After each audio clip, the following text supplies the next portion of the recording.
Are you ready to get casual? Grab your favorite adult beverage or combustible plant and join us for our roundtable TTRPG discussion. Oh yeah, it's time for Casual Friday. And now, here are your hosts. I'm ready to get casual. Hey, how's it going? We are the Landlocked Warlocks. This is Casual Friday, as the guy just told you. And I am GM Jim Heskett, and we're going to go over here.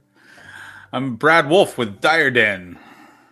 I'm Ryan Doyle. I'm at the Vertical Table, and I was born casual.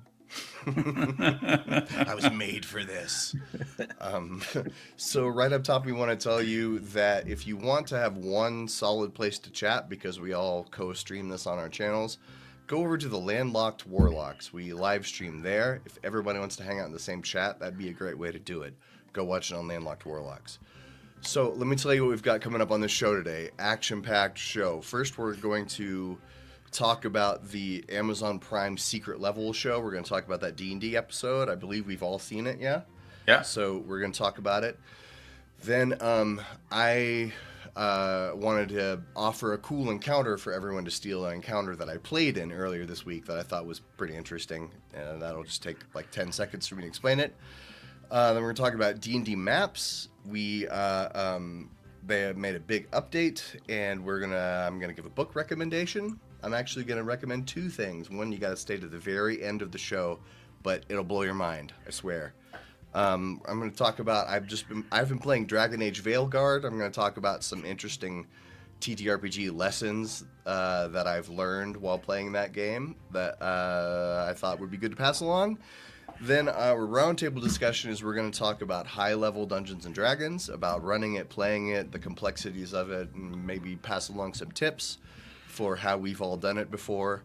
And then our main topic in the back end of the show, we're going to continue talking about the 2024 Dungeon Master's Guide, Chapter 2. And then at the very end of the show, if you'll stay put, if you stay and watch to the end, I have a wild recommendation that you will not see coming, I promise. These guys don't even know what I'm going to talk about, but it is mind-blowing. I never know what you're going to talk about. That's part of the fun. Go ahead. You might want to read the run sheet, Ryan. Is that what that is? There are spoilers for these guys in the run sheet, so they can or can't read it if they like. But first, before we talk about that secret level D&D episode, I wanted to share something real quick. I listened to this podcast called Dungeon Master of None. They put out an episode called Greyhawk Tua earlier this week, and honestly, it's been like 5 days, and I'm still mad that I did not think of this joke first. I'm mad about it. I'm really mad. It's so obvious. It's right there. How come I didn't see it? Am I getting old? Am I slipping? Well, you were feeling under the weather last week, Jim, so maybe. Maybe that's true. So Ryan, you want to tell us about the D&D episode of Secret Level? I mean, sure. So it's on Amazon Prime, which I'm currently not subscribed to. I cycle through for financial reasons and for sanity reasons. I recommend everybody consider my approach to streaming now, which is only having one or two going at a time. So it doesn't take you 20 minutes to figure out what service you're going to spend 20 minutes looking at shows on before you even start watching something and your dinner's cold. So this was not on my radar. I mean, there's been buzz about it. I knew there was a D&D episode. I'm going to be honest, I didn't really have super high expectations. I thought it was going to be like an unpacking of D&D or something. And I audibly said things probably I could probably repeat them, but I cursed quite a bit at the end of the very short episode of it. That it was very good. It was one of the best things I've seen in a minute. D&D or otherwise. The animation was incredible. The story was like super tight. They didn't hand anything to you. They respected the audience to figure it out and catch up. I think if you had zero understanding of D&D, it would still be super approachable and enjoyable. It's actually in my back pocket now for there's a couple people on a list that are going to get this. and like this is what D&D is like. This is why you should spend 3-4 hours with us nerds one evening. And if you do know what D&D is like, there are very recognizable spells and abilities popping off the whole time, but they're not. It's not like Hadouken. They're not like saying it. They're not telegraphing it. It's just like clearly evident what's happening the whole time. If you know, and if you don't know, it's fine. I'm almost like it's very short, so I don't want to like spoil it. But there's some like recognizable Forgotten Realms lore and just some beautiful like set pieces that I 100% will describe at my table, like this bridge. Woo! How cool is that? That's the coolest bridge I've seen. That's awesome. The I also like the fact that like even in a 15-minute episode, you kind of get the different flavors of the game, right? Like the intro has kind of like some horror vibes to it, and then there's the kind of setup dialogue, which very role play like scene. And then the end is the big epic hero battle, right? So it's like, all the elements of the game are worked into this 15 minutes. I thought that was pretty cool. Yeah, it felt like D&D. Very first, like from the jump, the premise. There's a kid in a cage. You can see it in like the preview on the D&D channel right now. And the party literally argues very quickly, succinctly. It's all very snappy, but like there's disagreement about what we're doing, and the paladin kind of wins, right? And they're like, all right, this is a rescue mission now. Mm-hmm. But it's very D&D, and then they're having a long rest and arguing about what to do next to a degree. They're in a tiny hut. You don't even realize till they walk out, and there's just so many quick little details, like lovingly produced. Like the people who made it know and love D&D. Yeah, like there was one moment where there's a dwarf character, a very swarthy, dirty-faced dwarf character who I assumed was a barbarian, and then there's the combat at the end of the episode, and they shoot an arrow, and he catches the arrow, spins around, and flings it back. I was like, holy crap, he's a monk! He's a monk. That was awesome. Yeah, it was really great. The animation is great. Like I don't know what else I could say that these guys haven't already said, but I loved it, and I really wasn't expecting to, because I'd seen some early reviews of Secret Level as a whole, and it doesn't seem like the reviews are that great of the thing as a whole. A lot of them are saying, why does this exist? Because I hear I haven't seen it, but apparently there's a gritty Pac-Man reboot among one of these episodes, and I haven't seen it, but I'm going to watch it because this sounds like the worst thing that's ever been made. And if they make it amazing, I will come back and say, I'm sorry, Gritty Pac-Man is amazing, but... Yeah. The other thing is, like, I love the fact that you can just steal ideas from this kind of media. Like, I think the idea of, like, the scene in the cage at the beginning, would it be a great way to start an adventure? Like, have the players inside the cage. Right, and they can't see out because the cage is covered in this tarp, and they can kind of see through the cracks, right? And something is going on outside of the cage, and that's your setup, right? So they're trying to guess, they're making perception checks, they're trying to look out the cage. That's the one idea that like hit me in watching this. So that's an idea I'm going to steal, and I'm going to start a game that way. Brad, have you ever read Out of the Abyss? Yeah. The beginning of that is sort of similar, where the party's in prison, and then as they begin to make their escape plans, they come to realize that they are in a cave, that there's nothing hundreds of feet below. It's like you're in a prison, yeah, but this prison is like webbed to the top of a cave, and it's very difficult to get out. It's very scary beginning when you realize that getting out is just the beginning. You have to survive. Yeah.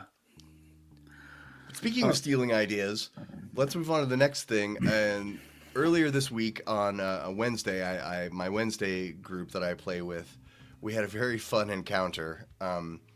We are all very high level, and we are going through this dungeon. We get to this dungeon level, and my character has very high passive perception, so the DM tells me, hey, you hear something rumbling below the ground. So my character tells everybody, all right, let's move out of the way. We move out of the way, and he says, nope, still rumbling. We move a little bit further, and then a remoraz comes bursting up through the ground, right? So roll initiative, we start fighting the remoraz. And then when it gets to my turn, the DM says, you still hear rumbling below your feet. And then at the beginning of the next turn, a purple worm comes out of the same hole, eats the remoraz, and then begins attacking us.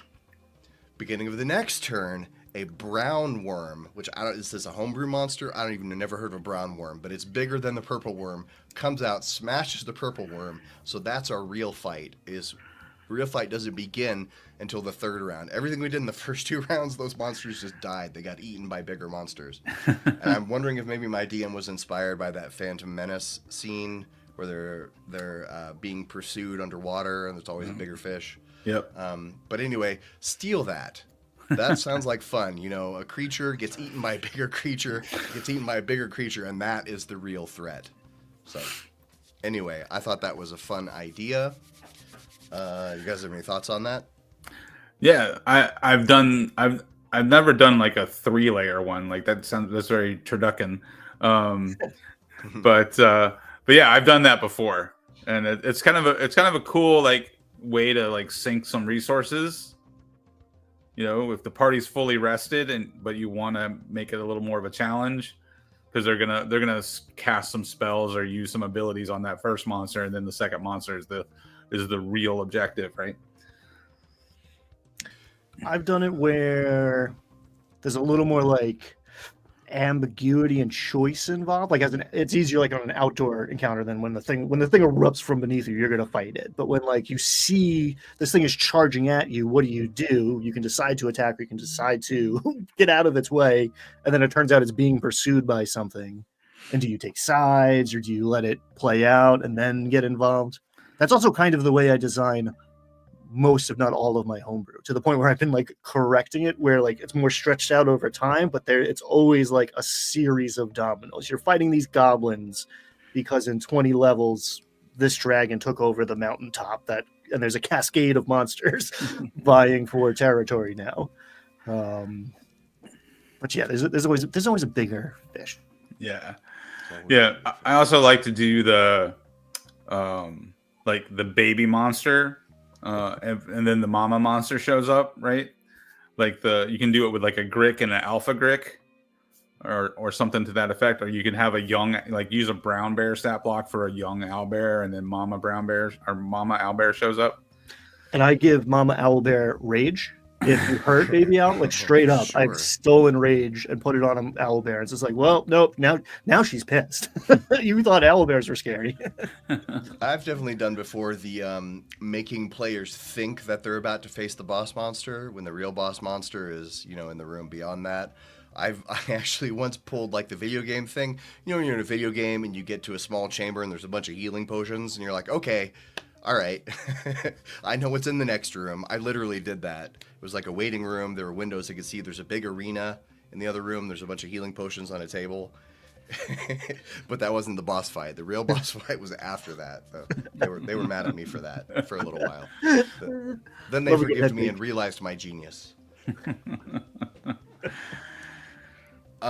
So speaking of things that may or may not be genius, or not, probably not though, but the next thing that we're going to talk about is the D&D Beyond Maps application received a big update, and I think this is continuing my theory that they are sunsetting encounters, D&D Beyond's encounters, and going to be integrating all that stuff into maps, because you can now, before you could create encounters in maps by basically selecting a bunch of tokens and adding them to a thing, but it was mostly just initiative, whereas now you can, where the red barrels scatter.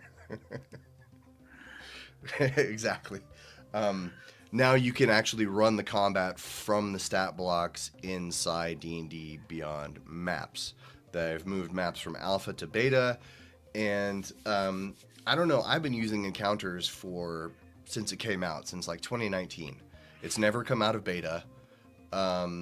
It's always been missing some things, but maps is definitely missing the ability to filter monsters. You can search for a token here, but in encounters, you can go in and you can say, I want creatures that would appear in a coastal environment between these CRs that are this size.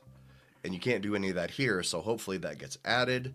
And there's no ability to create this encounter and then save it somewhere, which is what's great for the encounters tool, is that I can populate a whole dungeon with encounters that I may or may not use, and that could potentially save me a crap ton of time when I'm actually running the session if I've got 5 possible encounters that I could use. And I don't see any way to save that in maps, so hopefully that gets added.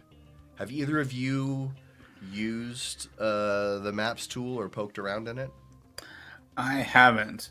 I did see a video that came out, I think just like this week or last week, where they were talking about adding monsters, like where you can actually click on the link and go to their stat block and read the info about the monster from the maps. That's the functionality they just added, or they are going to add.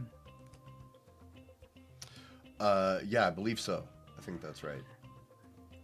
So they definitely seem to be giving it some love, which makes sense, because it looks like it could be a really good tool if they continue to fine tune it, but don't overdo it. That's often my problem with VTTs, is they end up giving you so many options, then that it gets unwieldy.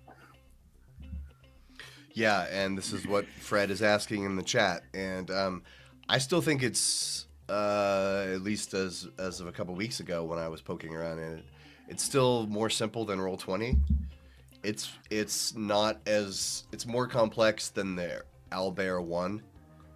It's about the same as Owlbear 2. Owlbear 2 is significantly more complex than the old version. I think it's about on par with that.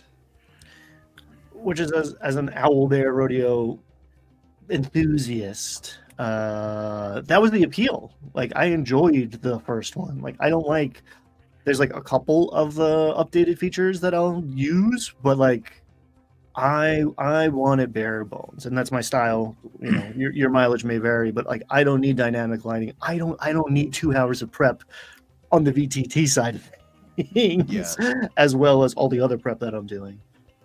I want it to be real basic. I don't care if every token is a perfect match. Like, all right, the skull is every undead creature right now. Oh, we have 2 kinds of undead. Okay, this compass point thing, that's the zombies now. Keep it moving. Yeah, I don't know. I don't love my D&D to feel too much like a video game. Then you definitely won't like the 3D one that's coming out. When is that? Next year sometime, probably? We'll see. Yeah, Sigil, are they sticking with that name? I don't know. It is strange to me that they're working on 3, and okay, it seems like they are only working on 2. But why not just work on 1 twice as hard and have like a completed product? It's like, why are we simultaneously working on 2 distinct VTT setups? Well, I think we've speculated before that the reason they're doing maps is because it's going to run easily on most platforms, where like we're assuming that the Sigil being based on the Unreal Engine is going to be pretty high demand, and you're only going to be able to really use it well if you have a high-end PC. I think probably partially it's also they're trying to sell more books. An unbeatable advantage on Roll20 is you can buy the book on Roll20 and then actually use it in a game, in a VTT. And you couldn't do that before. D&D Beyond was only compendium, so they probably said, hey, we're losing too many dollars to Roll20 from GMs who are buying the books there and running them there. What if we had that? And so, because now whenever they put out new books, they come maps ready. And they're slowly adding in more and more of their older titles into maps. So, and it's probably helping them sell more books. Yeah, that makes sense. If you already have the compendium there, you don't want to rebuy everything in Roll20. This just gives you another reason to not migrate over to Roll20 if you're looking for both of those things in one go. Yeah. I mean, we know from the Apple model, right, that it's, if you can create an ecosystem and keep your customer in that ecosystem, you're going to make more money. Like that's how, Apple's done it, and they've done it insanely well. And even though we know what we're getting into, people still dive in head first. Yeah. Any other thoughts on this? Are you guys ready to move on? I think I'm good. All right. So if you don't mind, if we just all stop by Jim's Corner real quick. Sorry, out of the way, Ryan. So recently I was seeing, I didn't know why, but I was seeing a book recommendation pop up on social media a lot, at least I'm in some bookish corners of social media. And I was seeing the book Project Hail Mary pop up a lot. This is the third book by Andy Weir. If you know that name, he was probably from The Martian. He was kind of like the indie author of success. Did you know The Martian he sold it for $1.99? That's the reason why it rocketed up to the bestseller list. It was self-published. He didn't know how to price it for free. Amazon doesn't let you price a book for free, so he priced it at 99 cents. And it hit the bestseller list, turned into a movie, all that stuff. He's like one of our greatest success stories. But he wrote 3 books, The Martian, Artemis, and his last book came out in 2021, and it was called Project Hail Mary, and I've just seen a lot of people talking about this on social media lately. And the reason why is that they've announced they're making a movie. Drew Goddard is writing, Phil Lord and Chris Miller are directing, so it's got a lot of pedigree behind it. And I think this is one of my favorite novels. It's one of the best novels ever written, I think, which is kind of weird coming from Andy Weir, because The Martian is clunky and it's fun, but it's very clunky. He's gotten much better as a writer, and this book has the kind of, you see I purchased it there in 2021. I still think about this book. It's one of those that like stays with me, especially the ending. It's just brilliant. The book is The Project Hail Mary by Andy Weir. That's my recommendation of the week. Now you guys talk for a second so I can take a drink. I read and enjoyed both The Martian and Project Hail Mary. There is a Adam Sandler vehicle that is suspiciously similar to Project Hail Mary in a lot of ways, which I found odd. There's a lot of, I wouldn't quite call it hard sci-fi, but like there's a lot of science in his sci-fi. I wouldn't call it like high literature, which is okay. But he does rely a lot on the science side of things. And there's a couple, and like even like linguistics in Hail Mary, and there's some very there's holes in the plot. I'll put it that way. Yeah, it's all a little easy. There's a lot of cool stuff. Not hating. Would read it again. But it's just it's a little too easy for communication to be established, I think, in some ways. Well, you should all go read it so you can prove Ryan wrong. Come on. It's brilliant. And Ryan is clearly incorrect in his opinion. So the next thing we're going to talk about is the video RPG Dragon Age Veilguard. Came out a couple months ago. Maybe 2 months ago, a month ago, I don't even know, but I just got it a couple weeks ago. Been playing the crap out of it. It's great, and I think I mentioned it last week. I think I recommended it last week, but I finished it, or well, I had an ending. Maybe I'll talk about that. But I learned some very interesting lessons from game design kinds of lessons from the way this game is run, and I should have a whole bunch of graphics to go along with this, but I don't, because this is Casual Friday, and we don't do that shit here. So it's a team-based RPG. You're the leader of a team. You go out, you recruit your team, you go on missions for them. There's one main mission.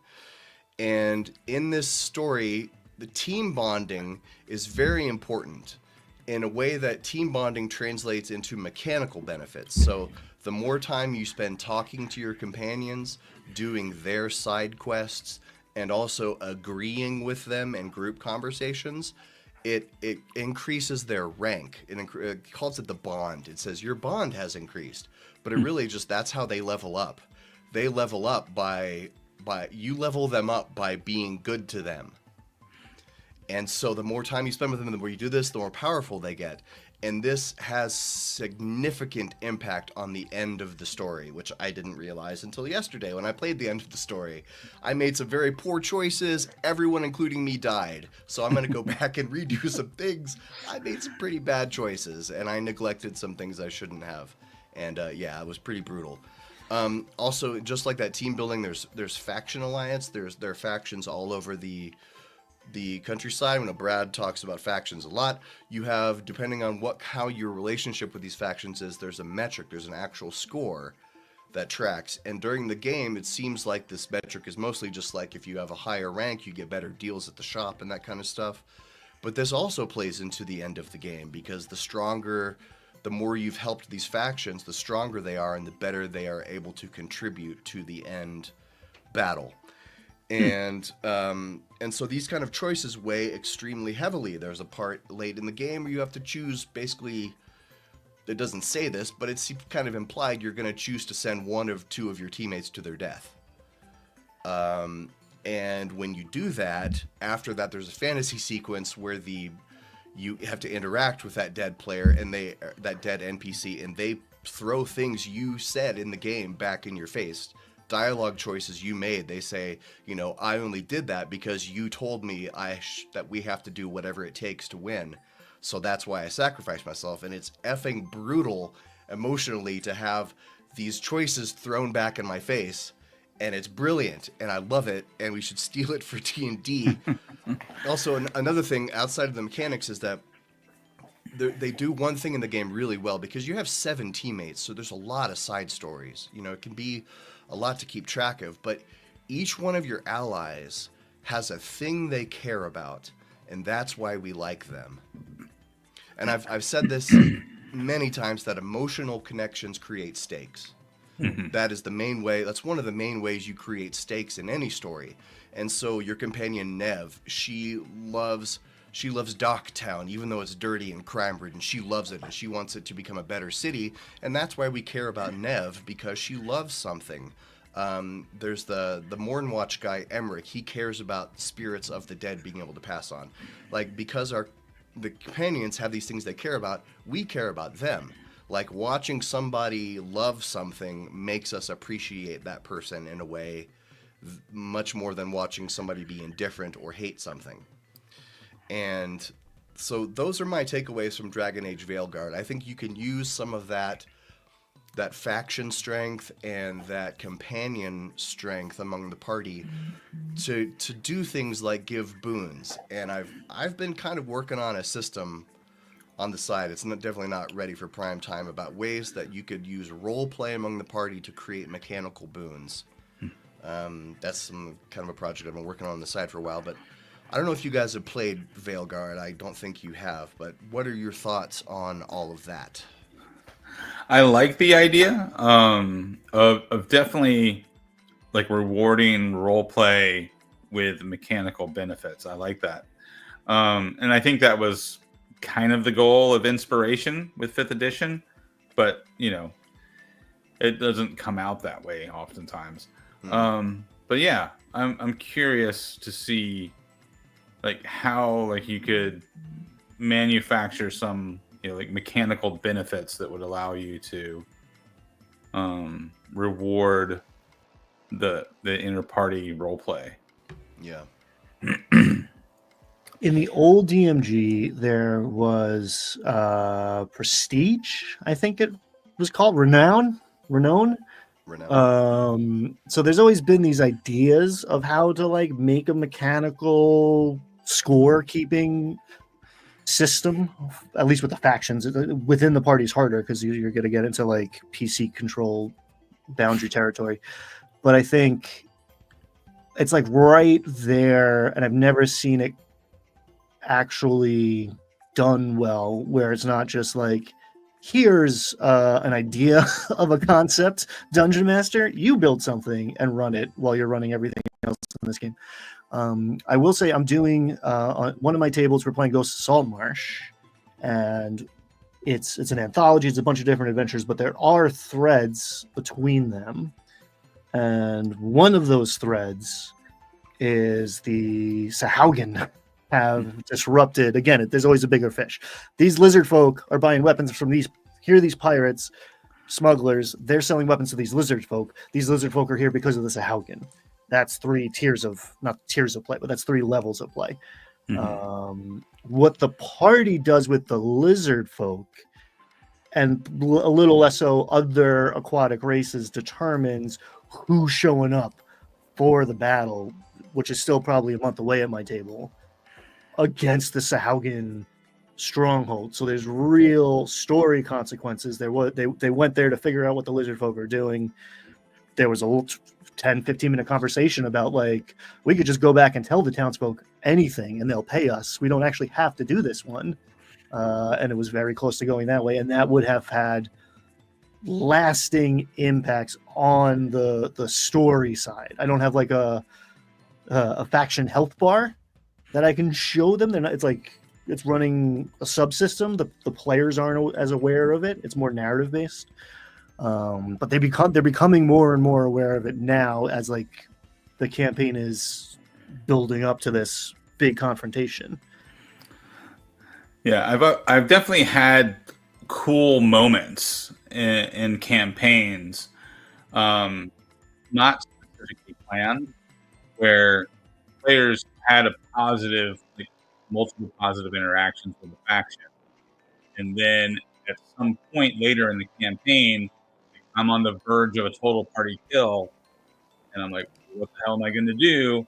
And then I've got these NPCs from this faction that they've been good to, and those NPCs kind of ride to the rescue. Like the Riders of Rohan, right? Come in to save the day, and it doesn't feel like a Deus Ex Machina when you do that with a faction that the players have invested in. It feels like a payoff, and I've had that probably 3 times, just kind of happen organically throughout the years I've been playing it. That always felt really cool when that happens. I've also looked for ways and found ways for fallout of not helping completing quest lines.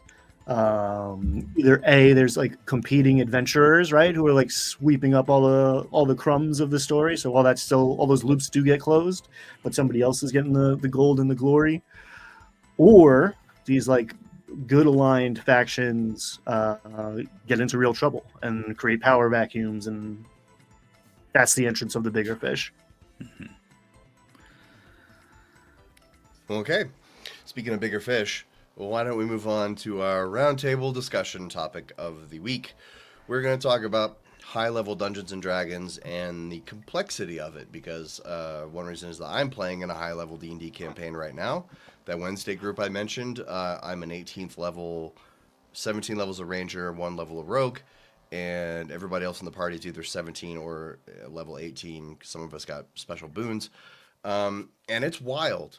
It is very, very wild. We were a very low roleplay, high combat kind of group anyway, so most of the time we get into combats. If it's a serious combat, we're talking 2 sessions, maybe 3 sessions, 4-hour sessions sometimes. We've been in combats we had one combat that was like spread across 5 sessions, part of the first one, part of the last one, but 3 full sessions. That was pretty bonkers. It's pretty strategic. And so one of the things I wanted to share, that this is, I did this and then afterward looked at it and I was like, this is crazy. That I made a matrix of damage possibilities for my Ranger. And part of the reason I did this is because when I'm taking my turn and my turn is taking a long time, I'm like, I'm a Ranger. I'm shooting 2 arrows. Why is my turn taking 10 minutes? Because I have to consider all of these there's many different ways I can fire those 2 arrows. And so this is just the damage. This isn't even the 2 hit rolls. And I was thinking about high-level D&D and how the best way to present it, because my Dungeon Master for this group does a pretty good job. The combats are pretty intense, but there's also a good mix of, I wouldn't say puzzles, but I would say things that test the player's strategic ability, because our PCs can do almost literally anything. We were in a recent combat where we had made friends with a lich. It's a long story, don't ask, but we were hiding in this lich's tower. There was an assault on the tower. Our wizard leaned out the front door of the tower and cast reverse gravity. We all floated up to the roof of the first floor, but everyone assaulting the tower was just nullified. So a 7th level spell could completely nullify an entire massive combat, because high level characters could do anything. But I was thinking about Brother B. Dave Walters, who was in an interview a few years ago, and he was talking about running high-level combat.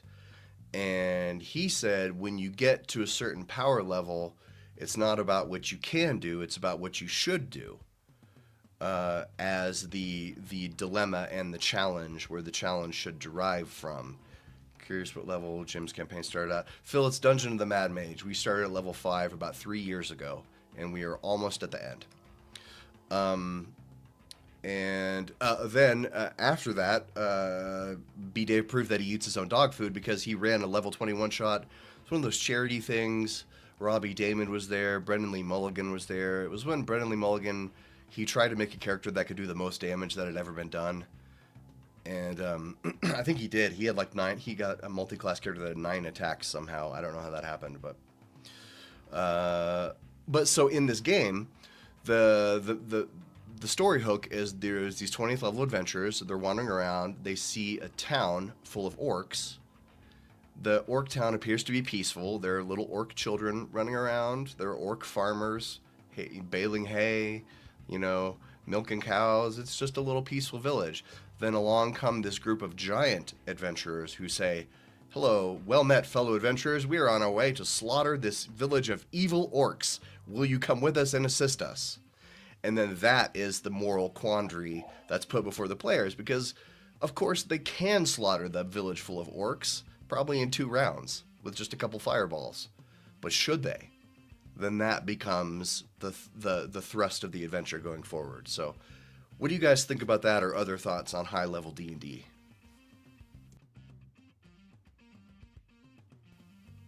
Brad, you're on mute. My bad.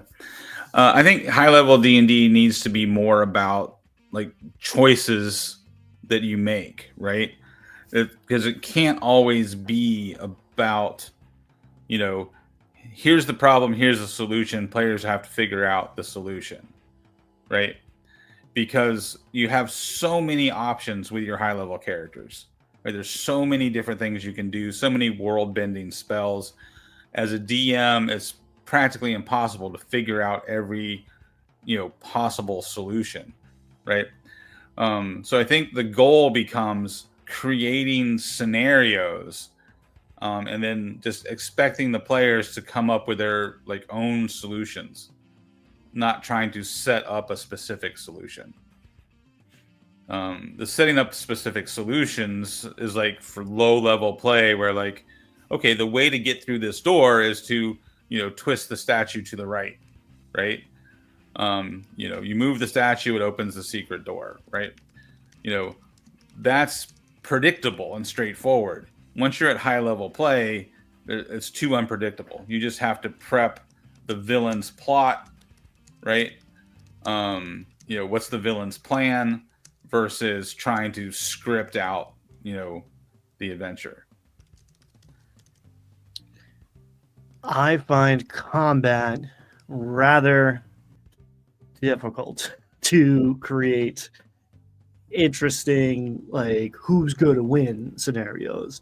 So who's going to win in time? How much collateral damage is there going to be? Are we going to preserve the holy site that we are fighting within? Is the ritual going to get off in 3 rounds? even with like the bigger fish to bigger fish, which is fun, I feel a little handcuffed as a DM in high level combat. I can make the numbers as big as I want, but if I start pulling out of my toy box all the cool stuff that the players have, it is a lot less fun to play D&D. If I start banishing people and if I start taking people out of the combat, it sucks. And that's true at level 5 with like hold person on a character. You can do it once in a while for flavor, but you almost can't fight fair as a DM at high levels of play. So you have to find other alternative like win conditions to set up, or it's just a numbers game and just waves and waves of mooks putting up okay numbers. But and maybe this is just a Ryan thing, but I am shy to bring out the nukes that the players are inevitably going to be lobbing at me most fights, because it does feel a lot less fun to have like, all right, I'm going to give this dragon now has stunning strike. Make a save. You failed. Okay, I'll talk to you next. I'll get back to you in an hour because combat takes forever, and we'll see if you get to go or not. Isn't my idea of a fun game night. Yeah, well, and like folks saying in the chat, like you have to make other objectives in combat. Like you can't just have the combat be about hit points. Yeah, right. It's a matter of you have to close the portal before Tiamat shows up, right? You have to rescue these innocent people so they're not collateral damage when you're fighting the Tarask, right? Like there has to be other objectives around the combat itself to raise the stakes, because like you said, Ryan, it's hard to just raise the stakes by trying to make it more deadly, right? So yeah, one thing that I've always said about high level D&D is you have to shift gears from like dungeon crawl, right, to more like Star Wars mid-level play, right, where there's like the big bad, there's like a an epic story, a heroic arc, and then high level play is more like Justice League or the Avengers, right? You've got to be thinking like superhero level, save the world, or how not to step on the ants while you're trying to fight the bad guy, right? Like the idea of like shifting gears in your storytelling mindset.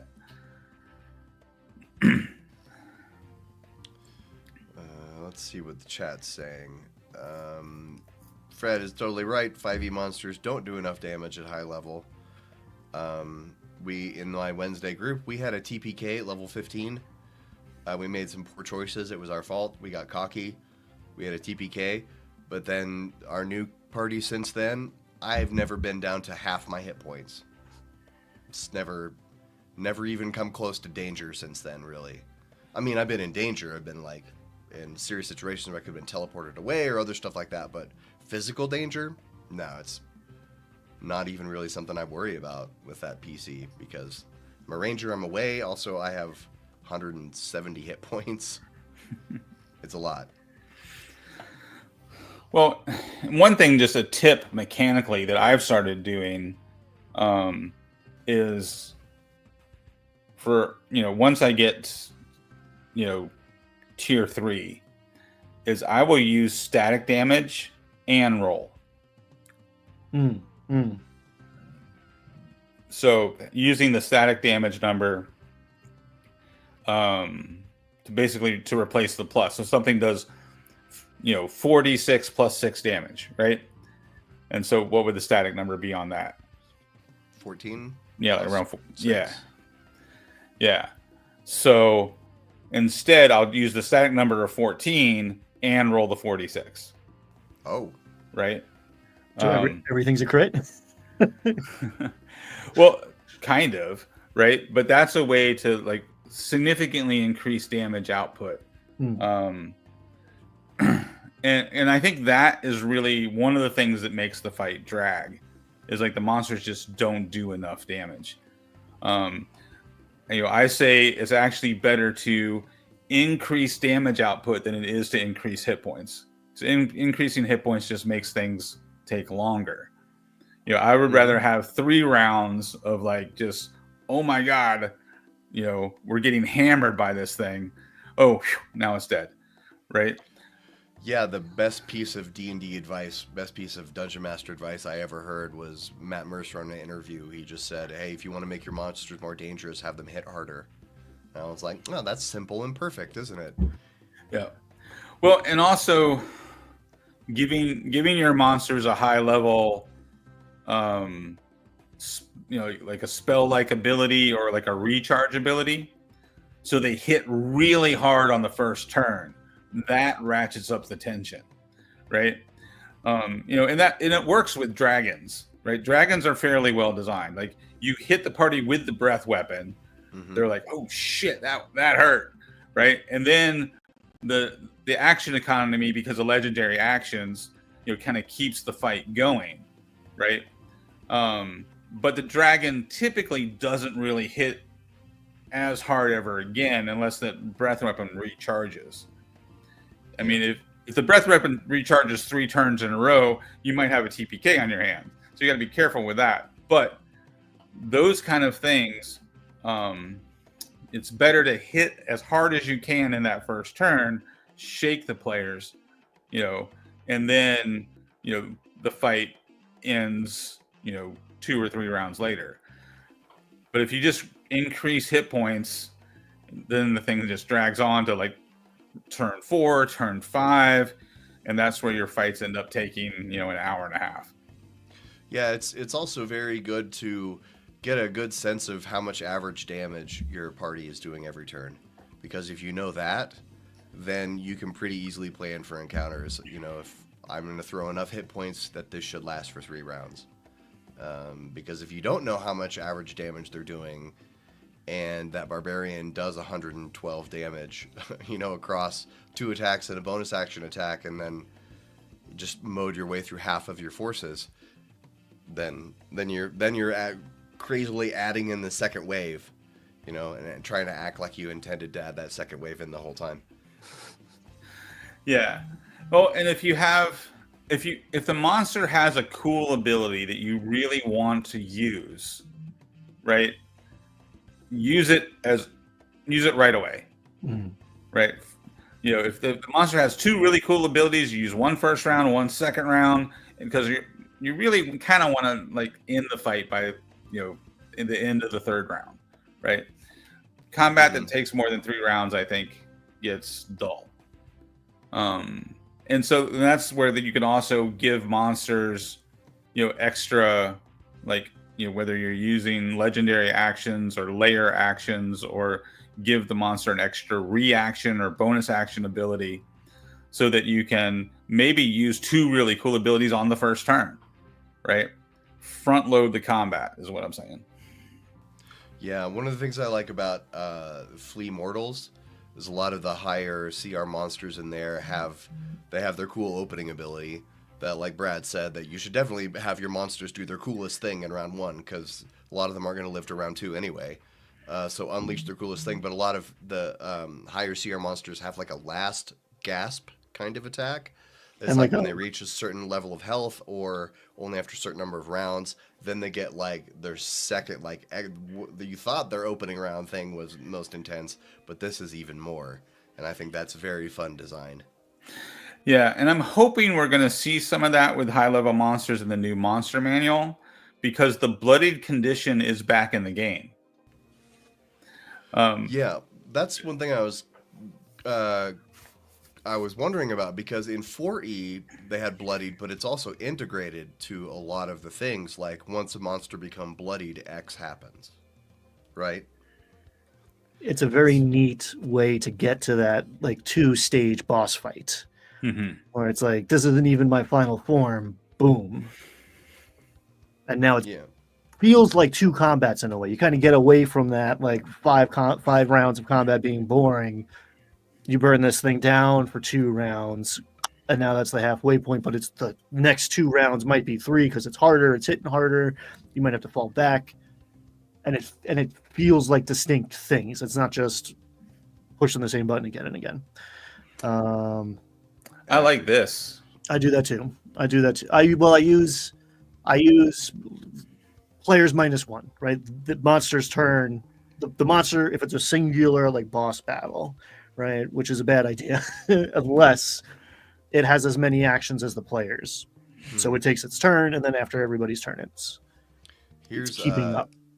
Phil's way. When last campaign monsters miss, they deal average damage. If they hit, I roll on top of it. Cannot avoid damage. That is intense. That's pretty hardcore, Phil.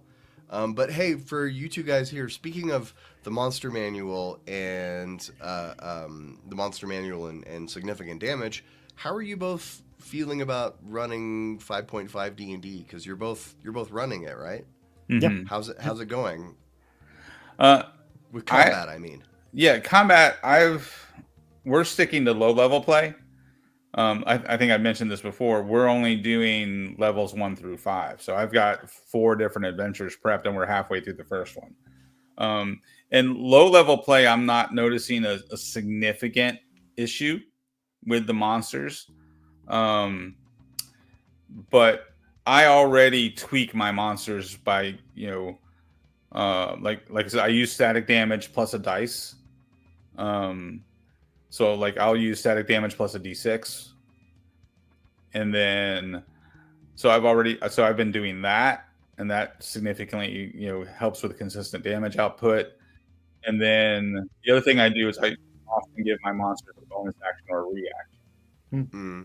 So I was already doing that. I started doing that after Tasha's came out. So I've just continued to do that, and the damage output of the monsters has been fine for the damage output of the new, the new edition. The other thing I also like, and the players really felt it in our just last night when we played, is the healing spells. That the healing spells feel much better to use in combat because they heal twice as much almost as they used to. Yeah, we're just hitting 6 now. And yeah, we don't have new monsters yet, so it still does kind of feel like I'm playing half of a new game. I set my monster HP to max immediately, and then we'll bring it back down. Not every time, but most of the time. If it's a significant fight, if I want this thing to last a couple rounds, I've got 4 to 6 players any given night. I actually want combat to go long enough so everybody gets to do 2 things, especially if they've been waiting a while to do it. So I will set HP to max. I will buff encounters with more creatures more often than tinkering with the actions of the creatures themselves, unless they are named, basically. And so far so good. I've seen the stuff that I've complained about has been more back in my day, sleep was cooler because you rolled a bunch of dice. There hasn't been a lot of, this is dumb. The things that I don't like, I see the arguments for, and most of those arguments are for simplification. They made command less creative because there's only whatever it is. Here are the 5-6 commands you can give when you cast command, and there's been quite a few choices like that, where part of me is I prefer more options and variety, but I see why you did that, and it makes things faster. Weapon mastery, I was afraid of, and it did bog us down quite a bit initially because we're a pretty analytical group. I am interested in talking about these things anyway because we're switching systems, so we'll weigh options and strategies and stuff. I'm rolling in the open, so it is a very halfway to a war gamey sort of table, at least my one table, and it hasn't been that big of a deal. One, because as you level up, it's more and more spells being cast. But yeah, I haven't had a ton of bog down from that, which I expected. Healing's way better, for sure. Yeah, we've added a couple of new players who are more casual gamers. So they keep forgetting to use their weapon mastery. Mm. That's something I'm realizing I need to be, better at reminding them to use. But my player who's the one that is like always trying to get creative and do wild stuff in game really loves weapon mastery because he's always, I can knock somebody down, I can shove them, I can do this. Like he really likes the weapon mastery features. So we'll see as my players learn more about using weapon mastery. But I don't think it's going to bog down play as much as I was concerned about. But right now I only have one player that's consistently using it. So we'll see it once the rest of them start to figure it out. I will say one thing I've been thinking about, and I'm probably not going to do anything about it, but I've got a rogue. The rogue has steady aim now. If they don't move, they can get advantage, and that procs their sneak attack, and that makes the rogue better and easier, and kind of boring. I'm watching that player like disengage a little bit because the whole like run and hide was like a very pivotal part of the gameplay loop of a rogue. Had them interacting with the environment, and now it's like, well, it's better if I just stand here and fire a crossbow. And okay, cool, I get advantage. I'm going to do more damage. DPS goes up over time. That's math, and it's not super emotionally engaging for a lot of people. So I don't think I love that aspect so far. Phil said command is a drop-down menu. It's like they stole it from Baldur's Gate 3. It's like they're like, Baldur's Gate 3 actually does this better, so let's steal that. Well, my combats are definitely longer than 10 minutes. Yeah, I don't know how a 5-minute combat is possible at level 9. Yeah, my combats are definitely longer than that. But of course, I also have, usually 5 to 7 players. So, we were looking at what I knew was going to be a long one because it was kind of a twofer, and we had 90 minutes left of because we're playing in a game shop. There's a hard out. We had 90 minutes left, and I was legitimately thinking like, do I want to end this session? Do I want to cut this session in half essentially because we BS a lot in the beginning, so I don't end in the middle of a fight? And I was like, yeah, I'll do it. I'll push on it. I'll cut out the crosstalk and I'll keep it moving. And sure enough, 90 minutes later, it's like, all right, this is where we're going to pick it up. And that's not a bad thing. That's fun sometimes. Start in the middle of a fight. It's like, oh boy, I hope we're going to get out of that one. But like, that's exceptional. But I've legitimately had, 2-hour fights at whatever. That was level 5. All right. So I think it's time to move on to our main topic. We've been chatting for an hour, so we should get to the main topic. We are continuing to talk about the 2024 Dungeon Master's Guide. And last time, Ryan wasn't here. Welcome back, Ryan, by the way. Last time, Brad and I were going through Chapter 2, Running the Game, and we got to the running social interaction part. And so the game has some very limited advice here on role-playing NPCs and how to bring them to life using silly voices and facial expressions, etc. Either of you want to tackle this topic right here? Get some initial thoughts on running social interaction? Well, I mean, I think at its core, social interactions include all the tips that you give for role play, like all the things that we talk about when we want good role play, sharing the spotlight, like what you talked about earlier, Jim, the emotional connections.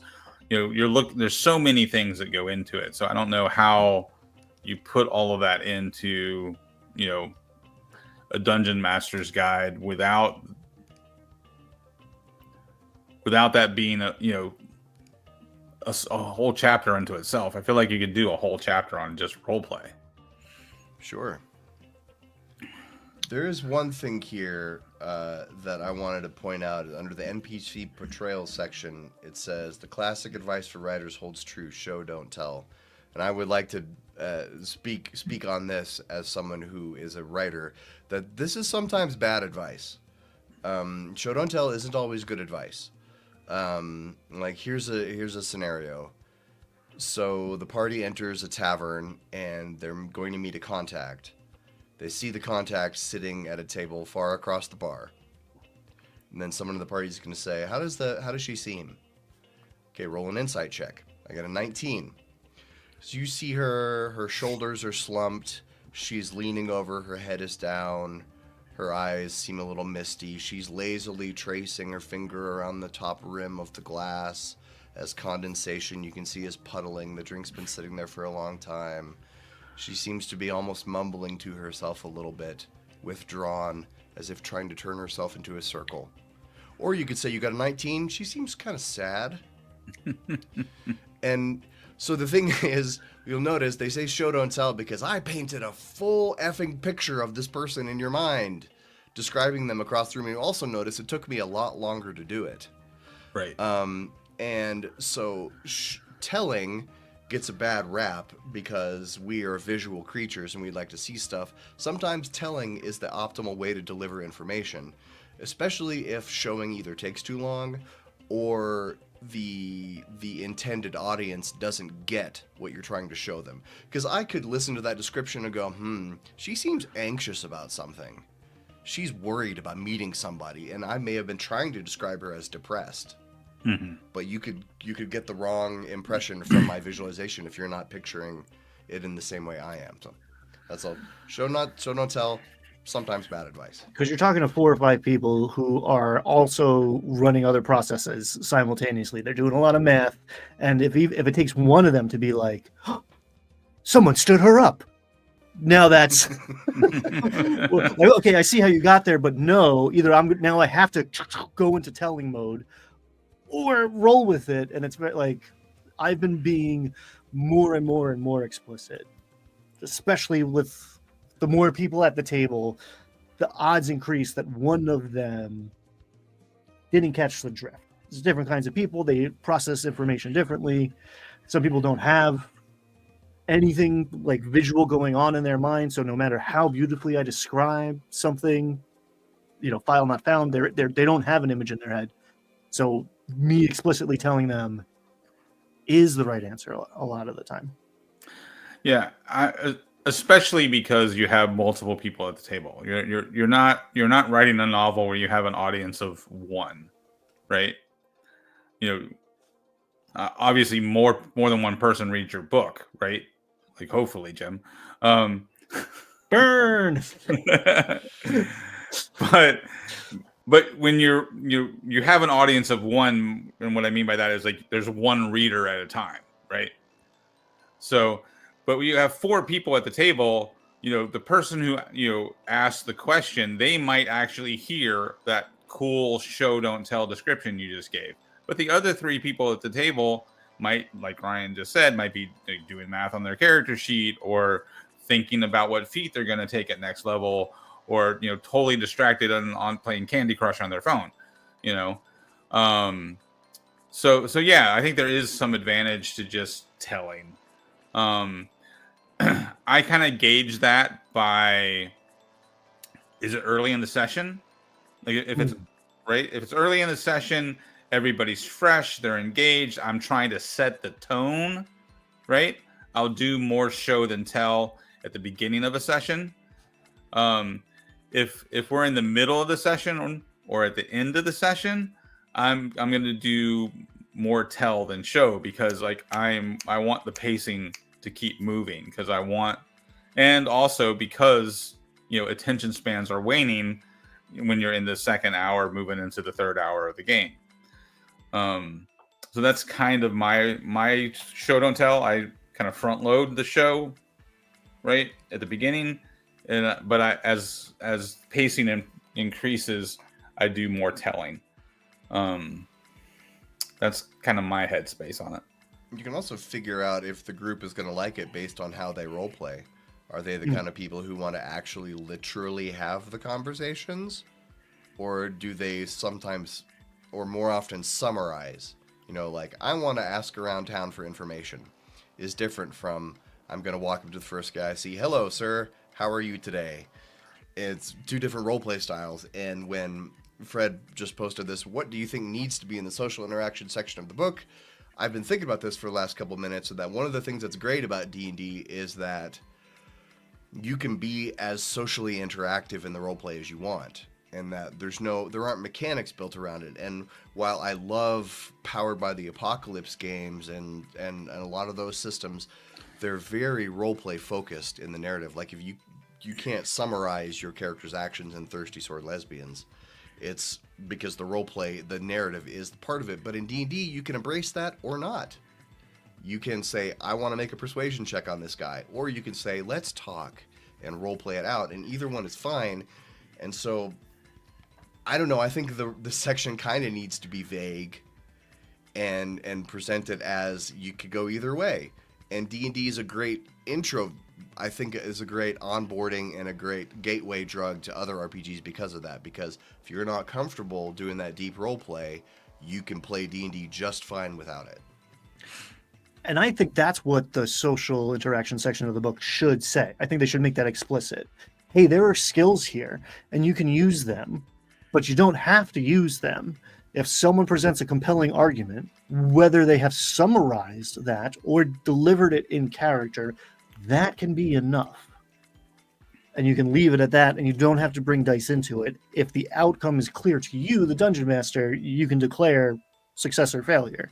If the flip side, the king is never going to abdicate his throne, a natural 20 is not going to do it. I don't care if you have a plus 15.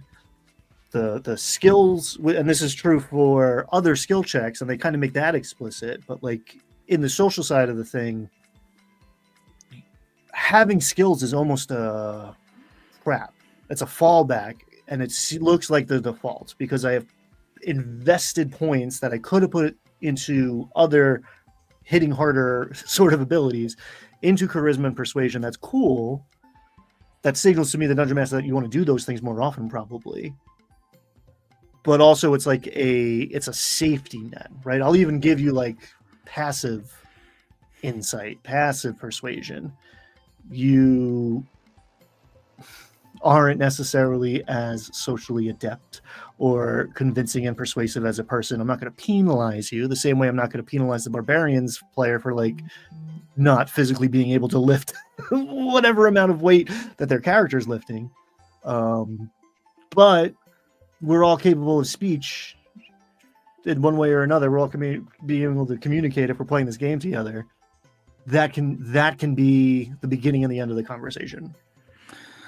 Yeah, I would almost, if I was to write this section, I would probably present it as, here are two distinct ways to approach social interactions and describe how to do a skill challenge. Right? And then describe how to do a role-playing encounter with the advice that they give here. Right? And then say the third option lies somewhere in between. I think so. I would present it as, here are two different ways to do social encounters, and the third way is however you blend those two things together. How much do you want to use role play? How much do you want to use skill challenge? Right. I think that's how I would present it to make it like as clear and concise as I could. And since we're sort of dancing around this topic, right next in the DMG is this section on using other ability scores, and I really, really like this. I wish this advice was more in the player's handbook. It says, consider these things to give characters whose charisma is not their strong suit a chance to shine, like strength. An NPC won't talk to the characters until one of them agrees to an arm wrestling match. Or a strong character needs to bodily prevent an NPC from running away. This is great because charisma characters do dominate the RP scenes, right? And maybe some players like that. Maybe that's why the guy is playing the barbarian with the charisma of 8. Because he doesn't want to roleplay, but maybe he just wants to be a barbarian, but he also wants to participate in the roleplay scenes. So this idea of using other skills other than persuasion, deception, and performance, which is basically 90% of what gets used in conversation.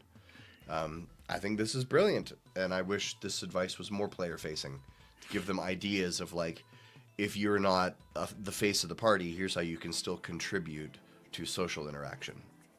Yeah. Well, and another thing I've done is use like race, class, and background to give players an advantage, right? So if you're talking to a dwarf, the dwarf NPC might be more receptive to the dwarf player character, right? Mm-hmm. You're having the conversation in a temple, the cleric might have advantage on persuasion or investigation checks, right? Because they're familiar with these surroundings, they're familiar with these type of people. Somebody whose background says they were a sailor, right? If you're interacting with a pirate captain, they might have advantage on those interactions, right? So that's the other thing that I've done. And sometimes I'll actually use that as an excuse to give players additional information. Well, you're the cleric, you would know this. You're the druid, you would know that, right?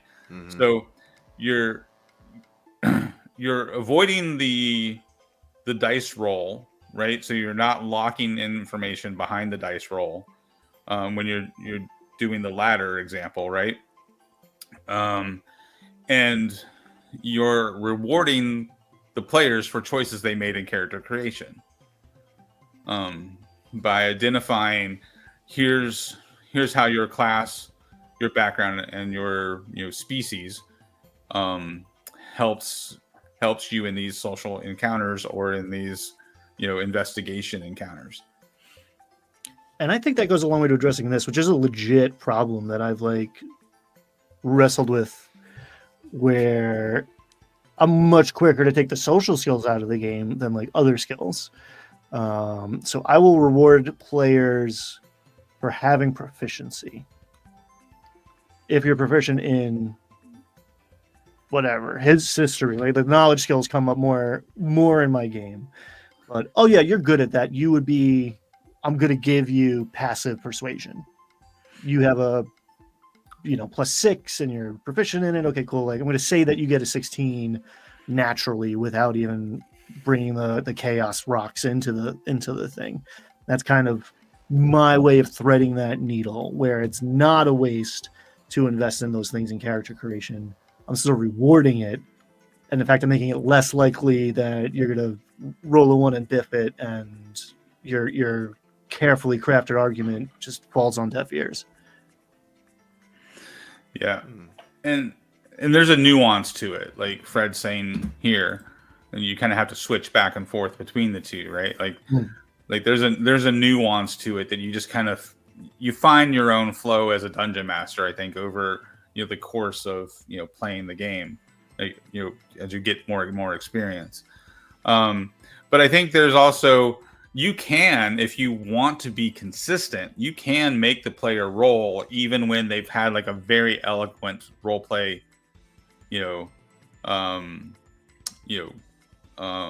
presentation, right?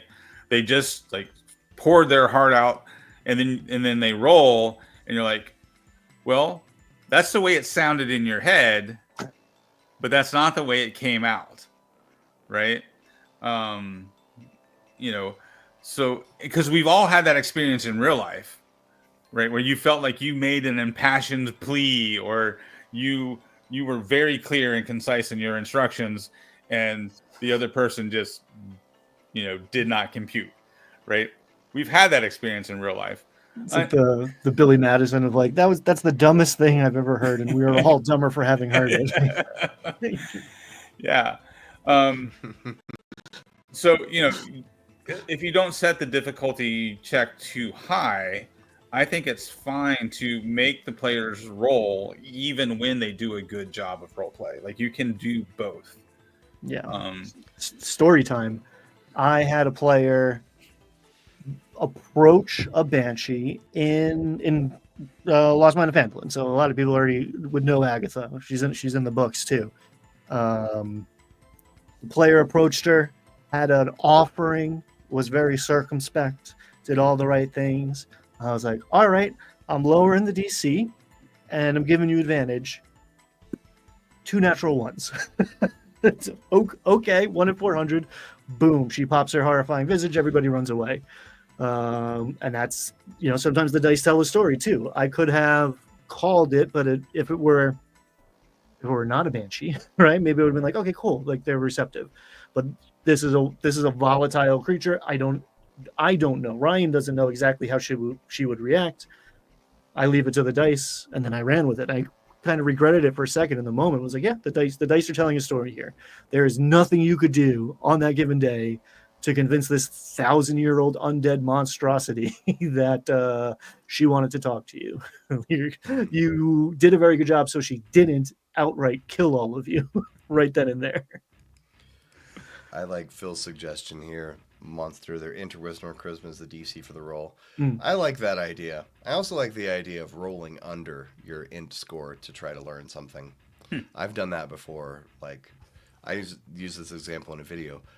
The party was watching people playing some kind of local card game, and my player was like, do I understand how this works? I was like, roll a d20. If you roll under your int, you get it. If you don't, it's beyond you. Very simple, easy to understand. Anyway. I like roll roll under. under. Crackers in my mouth. I like the limbo method. I like roll under. On skill checks. I've never been able to get past the, I guess, very, I don't know if it's a masculine mindset or American mindset, like the higher is better. Yeah, it's like definitely lizard brain, like big number good. Like, right. Yeah. So, but I mean, from a game design standpoint, roll under is a far more efficient system because you skip the step of having to add a modifier. Like, the dungeon master doesn't have to set the difficulty check. The player looks down at their sheet, knows what they need to roll, and they roll and see if they do it or not. Like, you're skipping 2 extra steps. So roll under is a very efficient way to do it. Mm-hmm. Mothership has a roll under system for their sanity, their panic system, and it's great because every time something terrible happens, you get a point of panic, and then you roll the D10 or D20 or whatever it is, and you just have to roll. Or no, wait, I'm thinking of something else. That's roll over. I got confused. Let's just skip past that and pretend I didn't say anything. A lot of old school games have roll under. Like Old School Essentials is built on roll under. For skills and then not for combat. So there is a code switching thing that happens, which gives some people a little more of a cognitive load, but gives other people like more of a separation between like the two sides of the game. So it comes down to preference. So the last part, I think we could handle maybe one more little topic in this is the next section is about attitude, where every creature is either friendly, indifferent, or hostile. And now this is old school D&D. This was like first or second edition D&D had this, and I think they called it morale. Was this the same thing as morale? Reaction rolls very similar to morale. Morale is whether or not we're going to break rank, which I'll still do. I'll still do like wisdom saves sometimes at bloodied or like the leader goes out. Like I'll use that too. But I guess my question with this is, and this is kind of funny because this is closer toward that Veil Guard game style that I was discussing an hour ago, because this is like quantifying how people feel and quantifying progress, that kind of thing. You have a numerical score for how everyone feels about you. And I do think it's important to track how important NPCs feel about the party. Sometimes even important members of the party, because an NPC might like some members of the party but not others. And it's good to track that stuff. I'm not sure. I just don't know if I'm sold on friendly, indifferent, or hostile. What do you guys think about this? Well, the way it was described in the 2014, right, was like that it kind of gamified it a little bit. So if the NPC was hostile, then you could make charisma checks to try to shift them away from being hostile towards you, try to get them to like you, right? And so then the attitude would shift from hostile to indifferent, and I think there was a recommendation that you don't allow two shifts in one social encounter, but you might come back in a later social encounter and try to get them from indifferent to friendly, right? And then so they had kind of gamified the social interactions with these three criteria. Phil says something interesting here. Phil says this is their initial disposition, which I don't think it actually says that here. I think that was the header of the table for the reaction roll.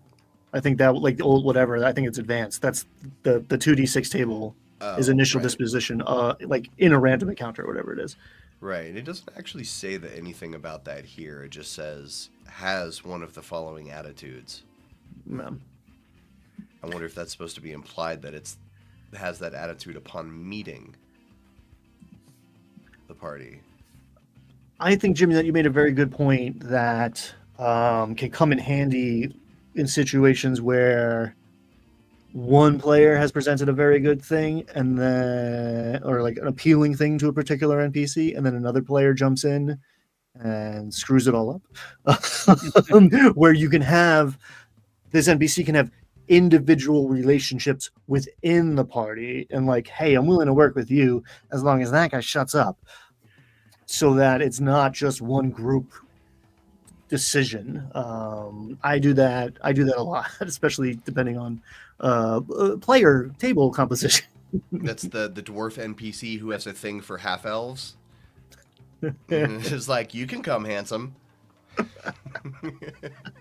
I'll do that in one game, but not the other game. Too many unknowns. Too many unknowns to open those doors. I'm trying to remember back in first edition, there were like clear steps when you had like a random encounter, right? Where you would roll, and I forget the specifics, but it was like you would determine the monster's like initial disposition, you would determine their distance, and I want to say there was a third thing. So you could pick an encounter or roll a random encounter, and then you had those different criteria of like, you know, how far away the monster is, what their attitude is, and you know what, I can't remember what the third one was, but there was specific, you know, it was kind of spelled out. I thought that was actually a useful design to kind of give you surprise. Yeah, that's what it was. So if the creature was in hiding or, you know, trying to, you know, pounce or whatever. But yeah, so I thought that was a useful set of tools to establish, you know, the criteria for the beginning of an encounter. Whether the players responded, you know, socially or combative, right? You had that disposition and distance, you know, kind of established. I'm a huge advocate for what are the monsters doing? Whether it's a random encounter, it's a dungeon room and it's totally static and you know they're going to come across it. Like, are these guys getting drunk and playing poker? Are they on guard duty? Are they snoozing? Are they celebrating some obscure Goblin Bacchanalia holiday? Like, what is up? And that informs what they want and how they're going to react to you. You know, the guy on the toilet's going to do something different than the guy with the crossbow pointed at the door waiting for you to come in the door. Straight up. And that makes the world feel alive for me, and that makes the players have interesting choices. It's like, again, you're showing and telling what the monster is going to be open to, or the NPC is going to be open to. Yeah, exactly. Like if you read the module and it says there's a bugbear, a hobgoblin, and 3 goblins in the room, and the treasure chest in the room has a pair of magic scimitars, right?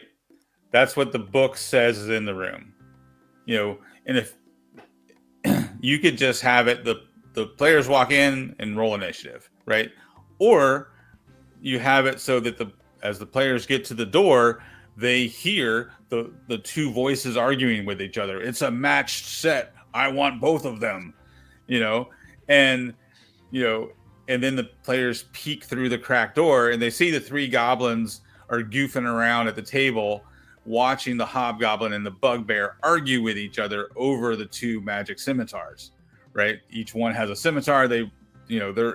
Now there's a scene, and with that setup, players can make informed choices, and it makes it like you're saying, Ryan, a far more living, breathing world when you do that.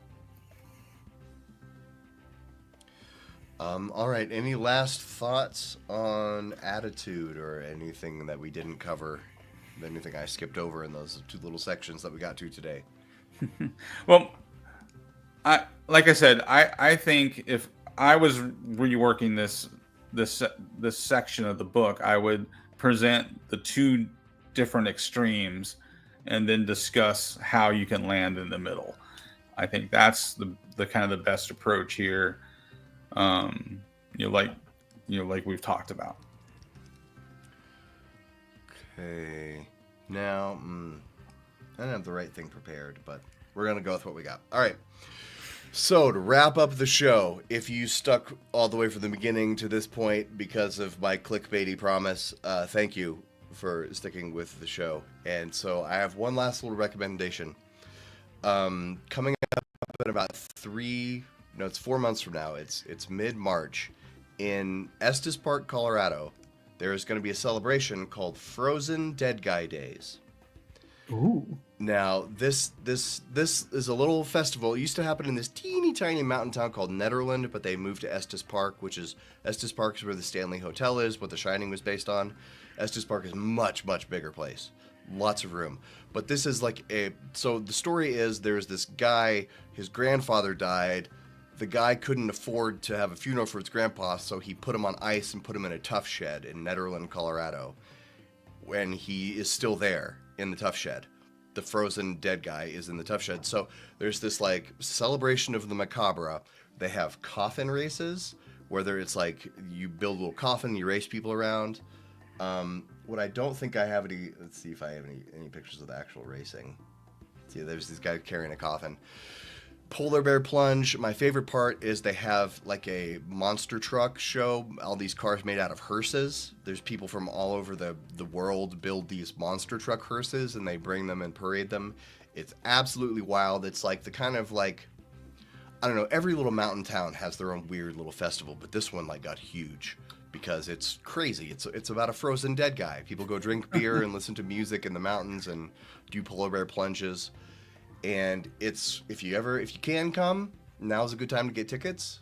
But it would be I don't know if I would travel across the world if you live in another country, but it's worth seeing. Frozen Dead Guy Days. It's worth seeing one time in your life. That is my recommendation. That sounds cool. And bringing this all back to D&D, festivals are a great way to show, not tell, with your world building. I love throwing a festival into an adventure to set up storytelling devices. Speaking of frozen dead guys, in Secret Level, what appears to be a white dragon for a couple establishing shots turns out to be something else, which I don't think it's not in the standard monster manual. So do either of you, or does anyone in chat who has seen the show know if that's a bog standard D&D creature? Do you know what I'm talking about? I assumed it was a giant bat. I mean, technically, the giant bats are medium, aren't they?